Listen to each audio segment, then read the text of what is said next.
I'm back with another terrifying true incident. This story was sent to us by a middle-aged man from a village called Uttar Gopalpur, Bangladesh. Before writing it, he made one thing very clear. This is not a fictional story. I didn't write this to scare people. I wrote exactly what I saw and exactly what I felt. He wrote, I grew up in a village. Dark nights, fog, empty roads. None of these were new to me. But after that night, I never walk alone late at night anymore. That night, he was returning home late from work. The last bus dropped him off near the highway outside his village. The time was close to 3 a.m. It was winter. The fog was so thick that distant trees looked like shadows standing still. To reach home, he had to cross an old garden road. During the day, children play there. Cows are tied nearby. It's a normal place. But at night, the place becomes something else. He started walking.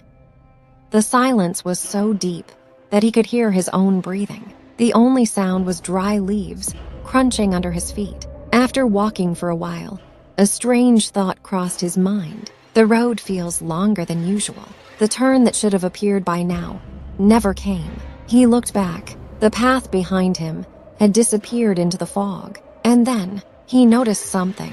Under a mango tree beside the road, someone was sitting. The man was wearing light-colored clothes. In front of him, an old kerosene lantern was burning. The light was strange. It lit up everything around, but somehow avoided the man's face. Thinking he might be a night guard, he forced himself to stay calm and greeted him. No response. The man slowly raised his hand and pointed forward. The moment he looked ahead, his mind froze. The narrow dirt path he had been walking on was gone. In front of him were unfamiliar trees, thick fog, and an unnatural silence.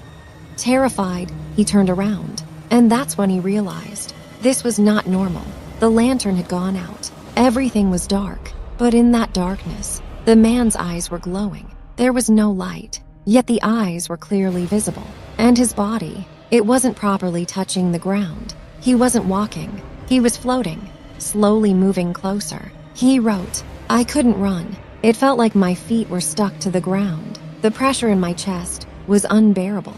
I had never felt fear like that before. In that moment, he started reciting God's name silently in his heart, verses he had learned as a child. Ayatul Kursi. There were no words spoken out loud, but his mind slowly grew stronger.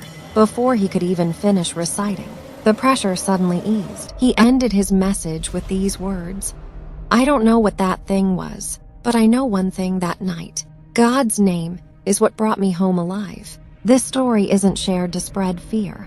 It's shared to remind us some places, some moments, and some experiences don't ask to be explained.